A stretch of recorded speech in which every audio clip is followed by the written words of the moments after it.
Hello and welcome to Last Week Tonight. Tonight's topic is something that might seem a bit dry at first, but trust me, it's got all the makings of a geopolitical thriller.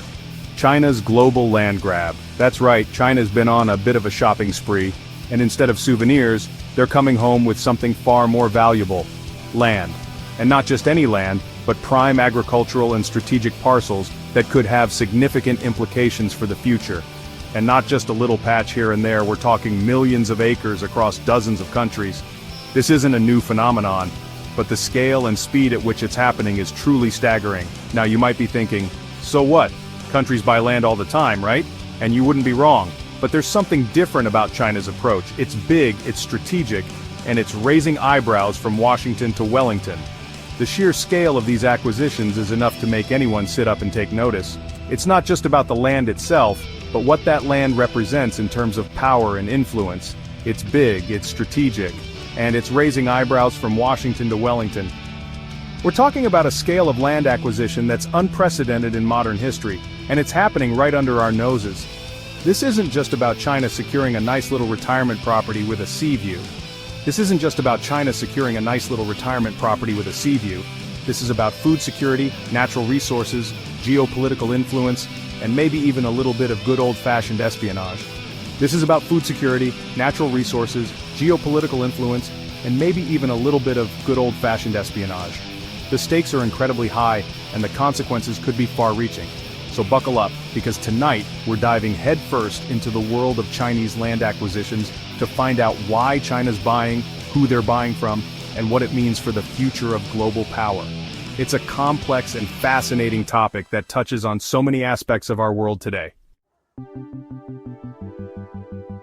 First things first, let's talk about food. It's something we all need, and for a country like China, it's a matter of national importance. China has a lot of mouths to feed. With its massive population, the demand for food is ever increasing. With a population of over 1.4 billion people, and counting, making sure everyone has enough to eat is a top priority for the Chinese government. This is no small feat, but there's a problem. China doesn't have enough arable land to grow all the food it needs. The challenge is immense. In fact, they've only got about 7% of the world's arable land, but they've got to feed nearly 20% of the world's population. This disparity is staggering. Talk about a supply and demand issue. The imbalance is clear and pressing. So, what's a hungry nation to do? How does China plan to bridge this gap? Well, if you're China, you go shopping for farmland overseas. This strategy is both bold and necessary, and that's exactly what they've been doing. The global search for arable land is on. From the fertile plains of Ukraine to the vast ranches of Australia, China's been snapping up farmland like it's going out of style. These acquisitions are strategic and widespread. This land grab is all about securing China's food supply chain. It's a proactive measure to ensure food security. By owning or controlling land in other countries, China can ensure that they have a steady stream of food coming in, no matter what happens with their own domestic production. This diversification is key. It's a smart strategy, if a little unnerving for the countries selling off their land.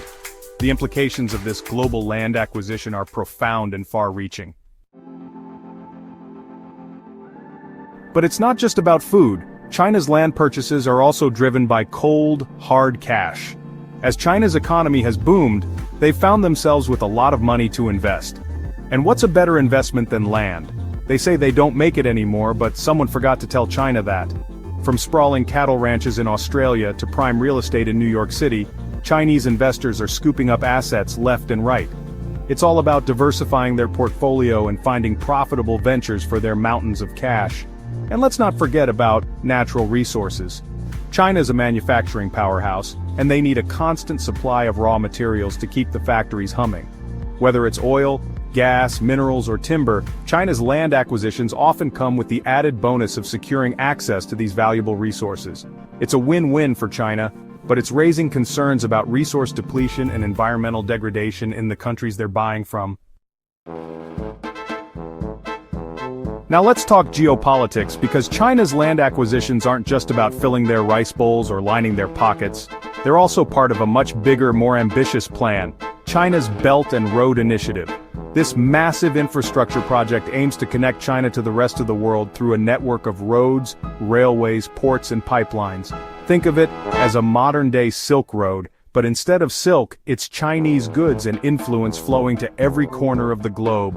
And what does China need to build this network of trade routes and infrastructure? You guessed it, land. Lots and lots of land. From ports in Sri Lanka to railways in Africa, China's been securing land along the Belt and Road route to build infrastructure and establish a physical presence in these countries. It's a strategic move that's giving China unprecedented economic and geopolitical leverage over its trading partners. Section 5, Uncle Sam's Backyard: Chinese Land Ownership and U.S. National Security Concerns. But China's land grab isn't just happening in far-flung corners of the globe. It's happening right here in America. That's right, folks. Chinese companies and individuals own billions of dollars worth of land right here in the good old US of A. And it's not just farms and ranches. We're talking about hotels, office buildings, and even land near sensitive military installations. Now you might be thinking, what's the big deal? It's just a few acres here and there.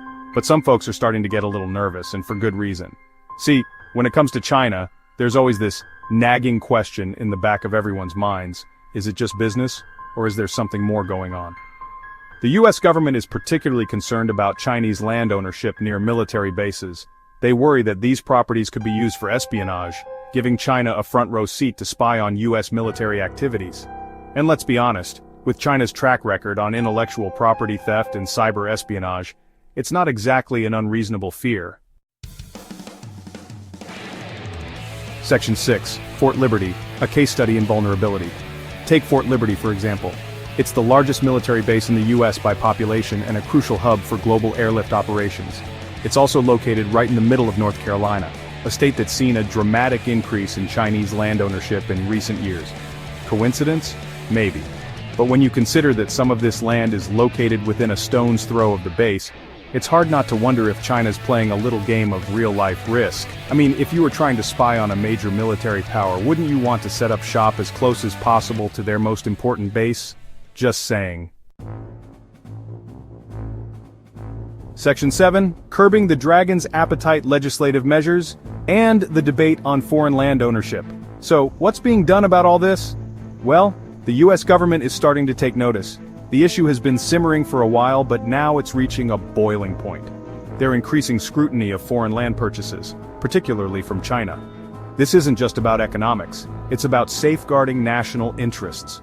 Congress is debating new laws to restrict foreign ownership of land, especially near military bases.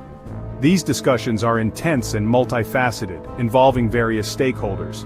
And the Committee on Foreign Investment in the United States, CFIUS, the government agency that reviews foreign investments for national security risks, is flexing its muscles, blocking deals, and even forcing Chinese companies to divest from US assets. This is a significant shift in policy, but it's a tricky issue. Balancing economic growth with national security is no easy feat. On the one hand, the US has always been a champion of free trade and foreign investment. These principles have driven economic prosperity for decades. But on the other hand, when national security is at stake, it's understandable that people are hesitant to let another country, especially one with a history of adversarial behavior, buy up chunks of their backyard. The fear is real and palpable. It's a debate that's playing out not just in the US but in countries around the world. Nations are grappling with similar concerns and trying to find a balance. How do you balance the economic benefits of foreign investment with the potential risks to national security and sovereignty? This question is at the heart of the debate. It's a tough question, and there's no easy answer. The outcome of these debates will shape the future of international investment and national security policies. Section 8. A world-divided global reactions to China's land acquisitions. And what about the rest of the world? How are they reacting to China's global land grab? Well, it's a mixed bag. Some countries are welcoming Chinese investment with open arms, eager for the economic boost it brings. Others are more cautious, wary of becoming too dependent on China or losing control of their own resources. In some countries, Chinese land acquisitions have sparked protests and backlash from local communities who fear displacement, environmental degradation, or simply the loss of their land to a foreign power. Governments are under pressure to strike a balance between attracting foreign investment and protecting the interests of their own citizens. It's a complex issue with no easy answers, and it's one that's likely to become even more pressing in the years to come as China's global ambitions continue to grow. Section 9, Conclusion, Navigating the Shifting Sands of Global Land Ownership. So, there you have it folks, China's global land grab is a story about food security, economic ambition, geopolitical maneuvering, and a healthy dose of suspicion. It's a story that's still being written, and it's one that has the potential to reshape the global balance of power in the 21st century. As China continues to buy up land around the world, it's raising important questions about foreign ownership, national security, and the future of globalization. It's a reminder that in an interconnected world, even something as seemingly mundane as land can become a strategic asset and a source of geopolitical tension. So, the next time you hear about China buying up farmland in Africa or a skyscraper in New York City, remember that it's not just a business deal. It's a move in a much bigger game, a game with global stakes and uncertain consequences. And on that cheery note, we'll see you next week.